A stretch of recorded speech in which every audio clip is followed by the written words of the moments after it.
Good morning students. Thermodynamics की आज की क्लास में हम जूल थॉमसन एक्सपेंशन के नेक्स्ट आज हम उसी का सिद्धांत पढ़ेंगे कि उन्होंने जो पोरस प्लग एक्सपेरिमेंट किया था उसका सेटअप, उसकी जो वर्किंग थी वो हमने देख ली थी। आज हम उसकी थ्योरी देखेंगे कि किस कंसेप्चुअल बेसिक पे उसका कार्य होता है। तो हम देखते हैं।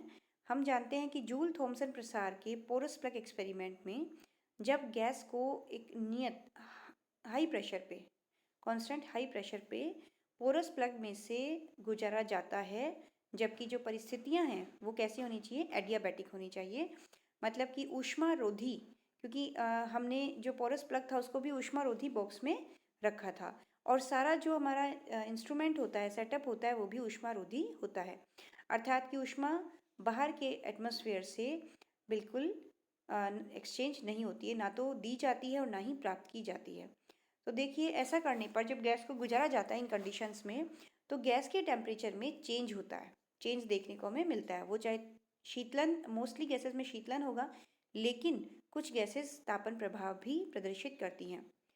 इस प्रभाव का कारण जानने के लिए कि ये कौन से कंसेप्ट पे यहाँ पर कार्य हो रहा है, तो उसके लिए एक ऊष्मारोधी पदार्थ से बनी ट्यूब में से प्रवाहित गैस पर विचार करते हैं। तो देखिए, यहाँ पर एक्स सिरे पर हमने एक एक्स पिस्टन लगा रखा है लेफ्ट हैंड साइड पर, या जहाँ से गैस को एंटर करवाया जाएगा। यहाँ पर जब गैस पहुँचती है ए भाग में, तो ए भाग में गैस के जो पैरामीटर्स हैं, इसके जो पैरामीटर्स हैं वो इस तरह से हैं कि प्रेशर इसका P1 है, आयतन इसका V1 है और टेम्परेचर इसका T1 है। अब देखिए, ये जो बीच में जो पार्ट है P से जो डिनोट हो रहा है, यहाँ पर P एक पोरस प्लग है। यहाँ से गैस पोरस प्लग में से होकर गुजरेगी।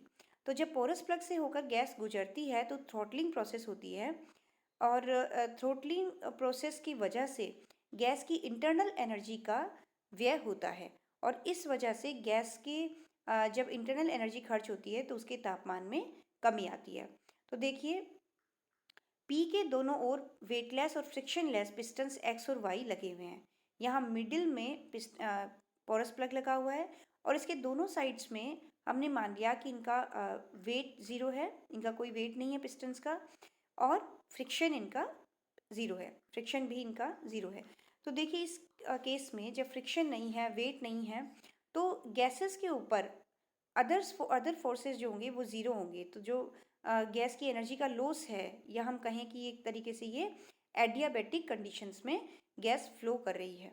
तो प्रारंभ में माना कि बी कक्ष में कोई गैस नहीं है, जो राइट हैंड साइड वाला चैम्बर है इसमें कोई भी गैस नहीं है। तो जो गैस है वो किधर से आ रही है, ए चैम्बर से आ रही है, जिसमें हमने हाई प्रेशर P1 लगाया हुआ है पिस्टन एक्स का यूज़ करके। इस गैस को धीरे धीरे पिस्टन एक्स के द्वारा नियत दाब P1 पर सरांद्र डार्ट में से प्रवाहित किया जाता है।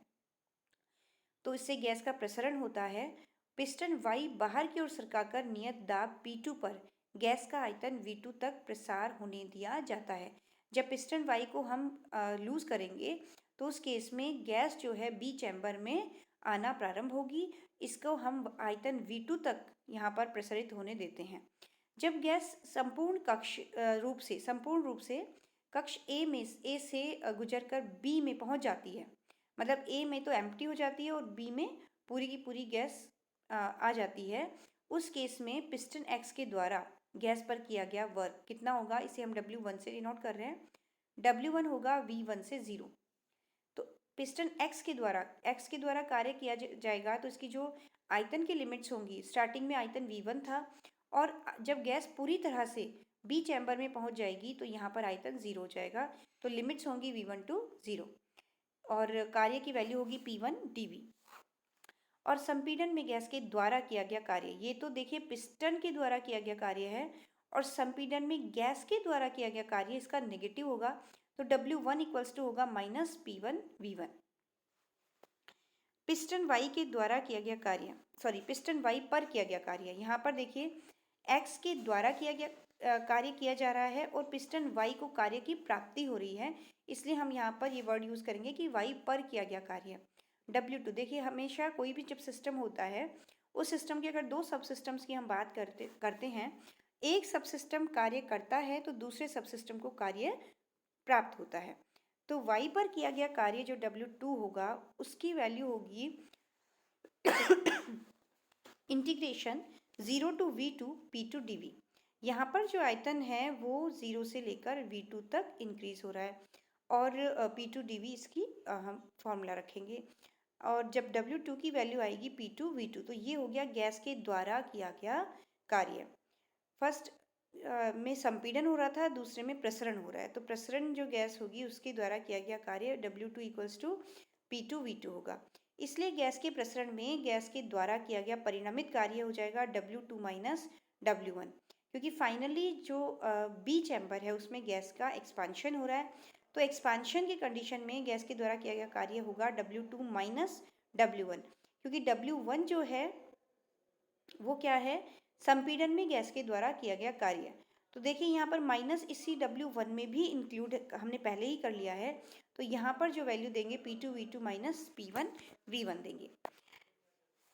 अब देखिए, चूंकि तंत्र बाहर से ऊष्मा का विनिमय नहीं कर रहा है, क्योंकि एडियाबैटिक प्रोसेस है पूरी, अतः गैस के द्वारा किए गए कार्य में तंत्र की आंतरिक ऊर्जा ही व्ययित हो रही, खर्च हो रही है। इसलिए तंत्र की आंतरिक ऊर्जा में कमी होगी।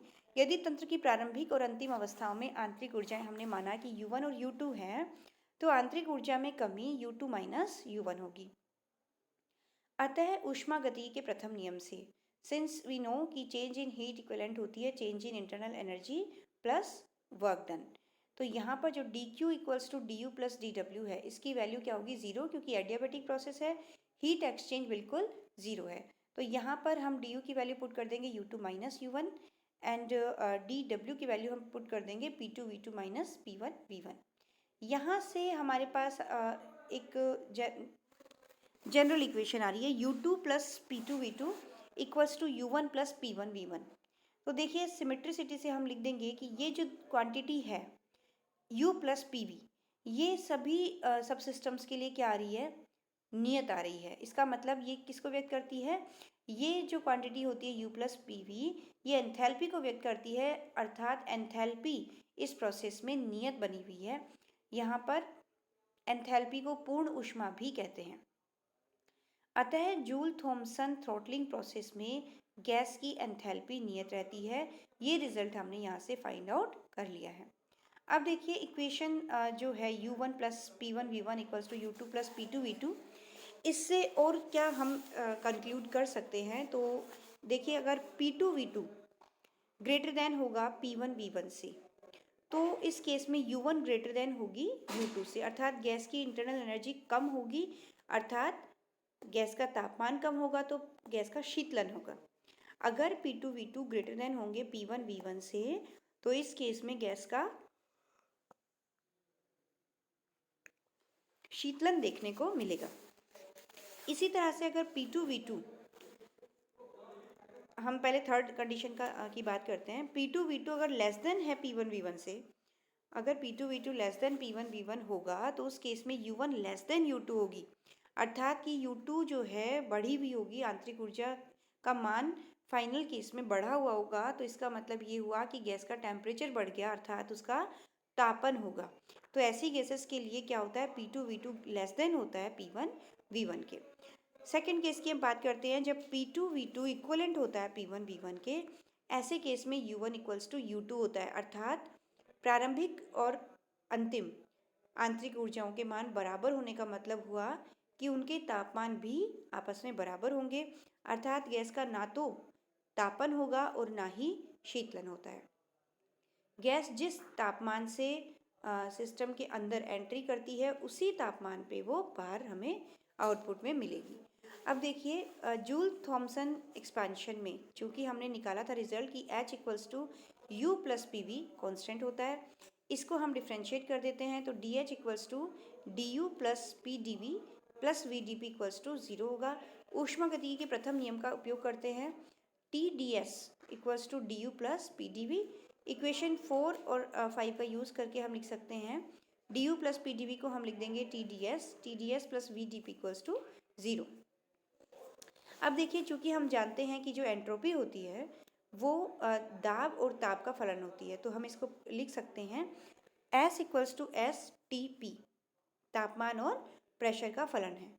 इसका अवकलन करते हैं पूर्ण अवकलज, तो डी एस इक्वल्स टू होता है del S upon delta T at constant P D T plus delta S और del P at constant T D P. Equation 6 और 7 का यूज़ करिए यहाँ पे, तो डी एस की जगह हम ये वैल्यूज़ पुट कर सकते हैं, तो ये हो जाएगा T del S over del T P D T plus T del S over del P T D P plus V D P equals to 0।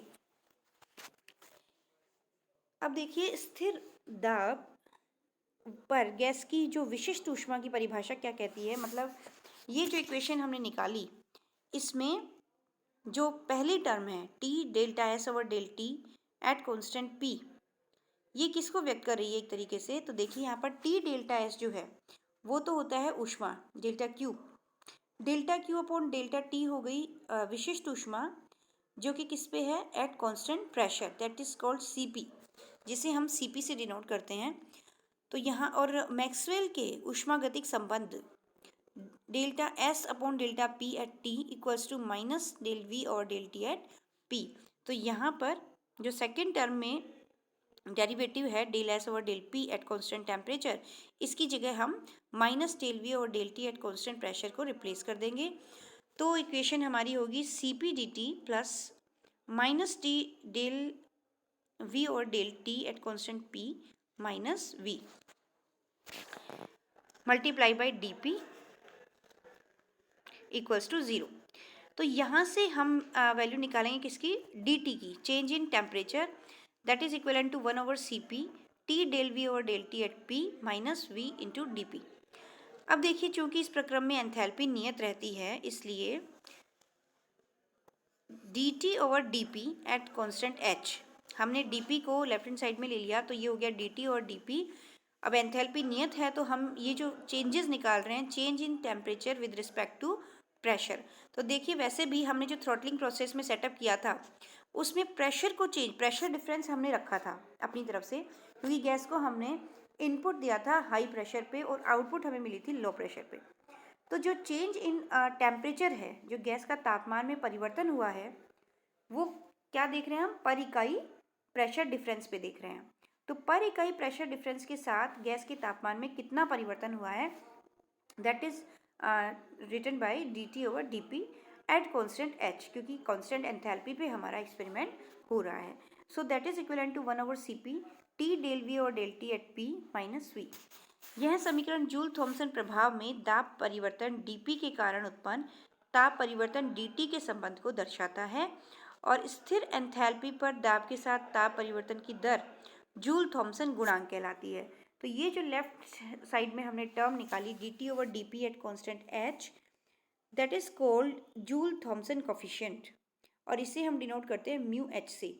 Mu Joule Thomson coefficient और h हमने लगाया क्योंकि कांस्टेंट एंथैल्पी पे हम बात कर रहे हैं। So mu H equals to हो गया 1 upon C P T del V और del T at constant p minus V. तो ये हमने जूल थॉमसन प्रभाव का सिद्धांत पढ़ा, इसका हमने एक्सपेरिमेंट देखा था, और ये हमने म्यू एच की वैल्यू या जूल थॉमसन गुणांक की वैल्यू आज डिराइव कर ली है। अब आगे हम इसमें आदर्श गैस के लिए जूल थॉमसन गुणांक निकालेंगे तथा वास्तविक गैसों के लिए जूल थॉमसन गुणांक की वैल्यू डिराइव करेंगे। Thank you.